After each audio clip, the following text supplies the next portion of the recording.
ou la politique, c'est par rapport à le résultat, ci résultat économique. Donc jéem a wax président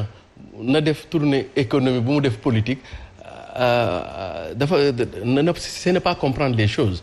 Il doit être à la fois dans une tournée économique, mais dans une tournée aussi politique, économique. Ça lui permettra de faire ce qu'on pourrait appeler en management le suivi et évaluation. Les recommandations qu'il avait faites, les gens qui l'ont exécuté sur le terrain, nan lañ ko defee lan moo ci def. Mais il doit être politique aussi pour tâter le pouls. Et d'ailleurs, c'est ça le mérite ou l'une des originalités bu politique président Macky Sall. C'est que souvent, par exemple, boo jëlee Mamadou Lamine Diallo, par exemple, bu tekki. En général, bu ñuy réfléchir en termes de politique publique, ils partent du général pour venir vers le réel. Alors que chez le président Macky Sall, il part du réel pour venir vers le général. Je m'explique. Xam nga tey jii bu ñuy wax émergence, ñëpp xam nañ ni émergence ci processus classique yi il faut partir par l'éducation, la base. Maintenant tey jii bu fekkee loolu mooy principe bi mais ci modalité opératoire boo ñëwee dëkk bu nekk ci Sénégal nga dem dans les villages les plus reculés ñoom seen ordre de priorité en termes d'émergence peut ne pas être l'éducation mais peut-être l'accès à l'eau,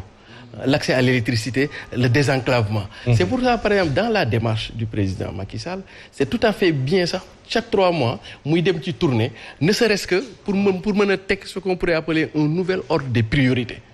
Parce que c'est pas parce que waa Dakar lii mooy seen priorité, autopont mooy seen priorité, aéroport mooy seen priorité. Très bien, pour que yow politique yi ngay tëgg mu ne du nekk ci ay politique du sommet vers la base, mais da ngay tâter le pouls de la base ñëw formuler ko en termes de politique publique. Donc c'est tout à fait normal pour un président de la République. Et d'ailleurs ce qu'il faut s'en désoler, c'est que moom normalement ñetti weer yu ne sax dafa lii mu def nii doo ko waroon def wër Sénégal au moins gars yi xam ne ñu ngi leen teg pression. Maintenant li ñu ci war a désoler mooy mumbaay bi ci am politique politicienne ni ko Senghor doon waxee. Politicienne, c'est ça qu'il faut dénoncer à mon avis, que mu nekk affaire bu gën a sobre. Violence mu bañ a am violence parce que naa la wax dara ma mbay violence ce qu'on appelle la violence légitime et légale. Ça appartient aux forces de défense et de sécurité. Régime boo gis muy dem mu am benn violence privée, c'est-à-dire que des milices privées jàppal ni c'est le début de la fin. C'est le début de la fin. Tournée bi nga xam ne ñoom ñu ngi koy amal jamono ji ñu gis foofee sa Ndar ay askan wu génnoon ngeen manifester. Je pense que occasion la pour boo gisee njiitu réew mi nga fësal sa jàmbat xamal ne ñu koy gox bi nii lii lañ fi soxla moom wax na ko sànq si récit mais ñu gis ne foofee sa Ndar quartier xar yàlla ñu génne di wax seen jàmbat am ñu daal seen kaw. ci lu teguwul du yoon parce que nag Sénégal ñun ñoo ko bokk et je crois Macky Sall bu nekkee président de la République lu ñu koy waxee c'est le président de tous les Sénégalais. Absolument. Donc amul Sénégalais entièrement à part, amul Sénégalais à part entière. Askan bu gis na ne dañoo nekk ci ay jafe-jafe gisul état ci yii la mën a profiter pour que ay kàddu jàmbatam ñu mën ko dégg. Absolument. Et je crois président de la République na mu ko defee woon fële ca Koupantoum wala ca Koungheul ba muy jàll xeer yeeg ay morceaux yu xonk mu gis ko fa retour bi daa ñëw waxtaan ak ñoom. Et c'est d'où l'importance aujourd'hui tournée yi muy war di am. C'est vrai président de la République xaj na il donne des orientations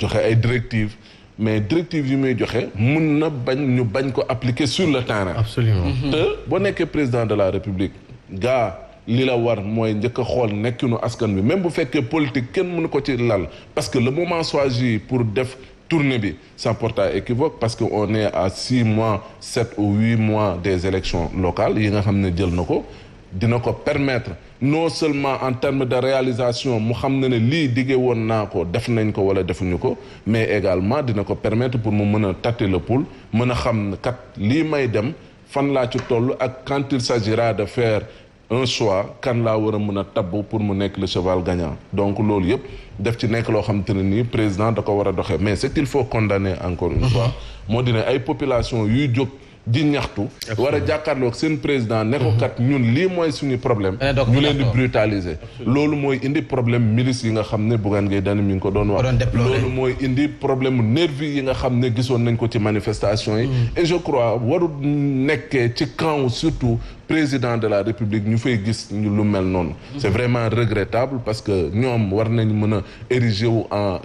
donneur de bon exemple parce que loolu mooy li war booy jiite askan ñoom askan wi dañuy bëgg di identifier wu ci yow dañuy bëgg di mën di sukkandiku ci yow ci lépp donc dafa nekk loo xam ne dafa mat a bàyyi xel ñu xam ne ay kilifa nañ ay responsable nañ ñoom nañ dénk réew te buñ la dénkee réew tamit dañ la xaar ci ay résultats. Parce que quand il fallait faire le choix entre Macky Sall ak ñeneen dañoo jël président Macky Sall donc moom la ko war te muy dëgg mooy satisfaire li nga xam ne mooy les préoccupations des populations. Absolument dama ci bëggoon a yokk rek lii Mohamed waaw tey moom du sëru njaago sëru lawbe la waaw xam nga par exemple damay gis benn image bu ñu ma yónnee xalima waa dëkk ba yónnee c'est-à-dire que ci yoonu président de la République dafa am ay gune yu dogale cortège waaw takk lu xonk di ñaxtu président ne na cortège bi taxaw recevoir xale yi voilà noonu la toog ak ay presque 1 minute ba 2 minutes wax ak xale yi léegi xale yi ils avaient préparé benn manifeste benn document bi ñu waxtaanee ak président ba pare ne jël document bi seen doléance cahier de doléance appelé comme ça jox ko président bi sax nuyoo ko nii quoi et c'est ça l'image et le contenu de tournée politique gis nga président de la République il faut que moom mu xam ne il est dans son propre intérêt mu mën a créer d'autres pistes yoo xam ne dina mën a accéder à l'information parce que su fekkee c'est les voies officielles am na yu bëri yoo xam ne gars yi duñ ko àggee pour des raisons ou pour une autre donc moom il faut que mu mën a expliquer bu ci cadre républicain légal pour mën a dem directement des fois am contact ak askan bi pour que askan bi mën ko àggale loo xam ne peut-être que moom ay ñooñam duñ koy àggale c'est ça image boobu en elle seule résume toute la pertinence que le président devrait de temps en temps génn hors cadre dem à la contact nit ñi et que nit ñi xam ni tamit yow mi teeru président Macky Sall dans la joie et dans l'allégresse nu mu nekkee sa président noonu la nekkee ki koy teeru am ay doute am ay ñaxtu am ay complément nu mu nekkee sa président noonu la nekkee président donte que sax bu fekkee faru leen sax même camp mais ça on est dans le temps de la République donc dara jaru ko yow parce que président la yéen a bokk camp nga war a buntu xatal kii ba du moom du jolee yow nga bëggee dimbali Macky Sall dëgg may ko mu déglu autre son de cloche parce que réew tamit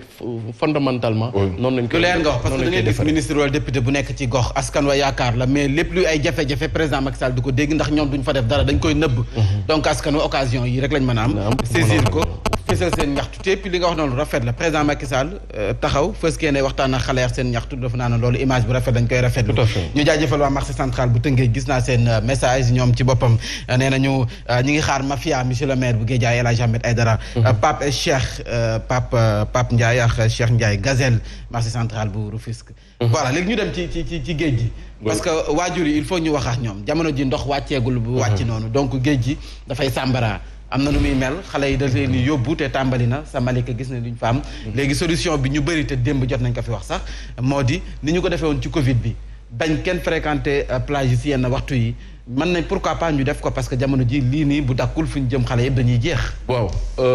je crois dañ naan parents yi mais xam nga parents yi peut-être mën nga dem à charge et à décharge. à charge mooy lan parce que wayjur gu ne da nga am mission pour saytu sa njaboot. dañ la ko dénk nga war ci mën a bàyyi gët di leen xool di leen surveiller mais loolu ci kaw loolu tamit il faut nga comprendre psychologie xale parce que xale bokkut ak ki nga xam ne mag la xale day soxla dina jàng di nga ko tëj di nga ko tere yenn yi mais aussi day soxla épanouissement